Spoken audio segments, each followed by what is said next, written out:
Fellow Kenyans, good morning, good afternoon. This is General Miguna from Forced Exile in Toronto. Today, I would like to illustrate why Uhuru Kenyatta must be removed, defeated, and forced into Community Maximum Prison for 550 years. Number one, we did not elect Uhuru Kenyatta. Uhuru Kenyatta stole elections in 2017 and he stole elections in 2013. Number two, the most basic and fundamental function of our government is to create employment, to provide nutritious food to the people or for the people, to provide water and housing and healthcare and education, and to provide infrastructure using taxpayers' funds. Uhuru Kenyatta has looted trillions of Kenya shillings that belong to the people in the last 7 years. And he has not provided any employment. In fact, he's created unemployment. Uhuru Kenyatta has created poverty. Uhuru Kenyatta has grabbed most of the public land that Kenyans have. Uhuru Kenyatta has ensured that through plunder, he has rendered Kenyans homeless. A lot of Kenyans don't have housing. A lot of Kenyans live in slums, in unhygienic, overcrowded, and dangerous, in fact, unhealthy environments. Uhuru Kenyatta has not provided healthcare. Uhuru Kenyatta stole 400 billion and gave to his brother Muhoho. Uhuru Kenyatta is paying his mother 1 million Kenya shillings a month for doing nothing. Uhuru Kenyatta has employed all his relatives and family members into government, and all the relatives of Kenyatta acolytes into government, so that he's created a government. He's actually Kikuyunized government. He's a super tribalist. He's a super nepotist. And Uhuru Kenyatta is a super incompetent and wayward drunkard. Uhuru spends most of his time drinking alcohol, whiskey, or when he's not drinking whiskey, he's stoned on illicit substances such as ganja and cocaine. Uhuru Kenyatta is not just a reckless and incompetent man. Uhuru Kenyatta is a dangerous man. Uhuru Kenyatta is now kicking his deputy like a brokenge. Every single day, he's unleashed his dogs to beat up Ruto, whom he used to impose himself in power in 2013 and 2017. He's a very ungrateful man. The same way he kicked Mudavadi when he said that Satan or Mdemoni had misled him. Mademoni, he said, had misled him into ceding the position of the presidency or to contest for the presidency in 2013 for Mudavadi.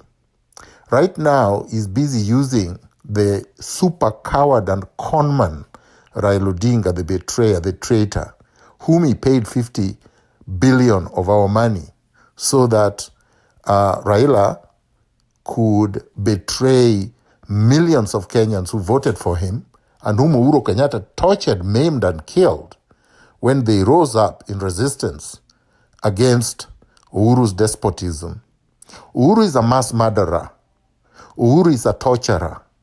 A man who killed Chris Msando. Chris Msando's mother is still waiting for justice. Chris Msando's family, including wife and children, are still waiting for justice. Uhuru Kenyatta killed Mora Nyarangi.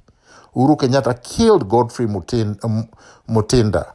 Uhuru Kenyatta killed a lot of Kenyans who were resisting his tyrannical rule. So there is nothing Uhuru Kenyatta can do now that he couldn't have done in the last 70 years when he has presided over an illegitimate presidency.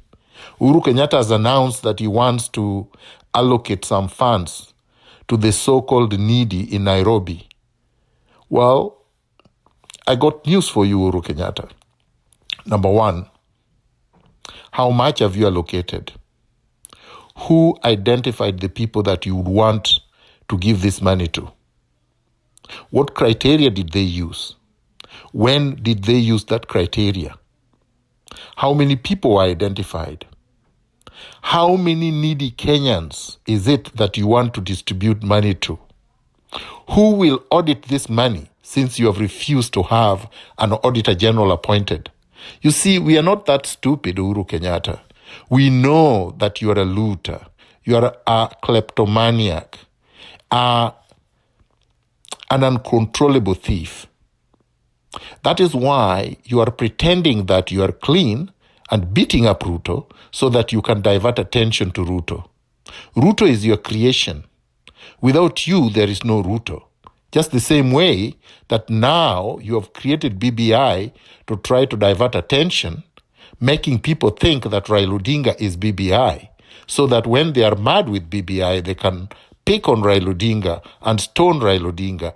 No, we are mad with Raila Odinga simply because he betrayed Kenyans. But other than that, Raila Odinga is nothing without you. BBI is nothing without you. BBI is a vehicle that you're using to cling to power.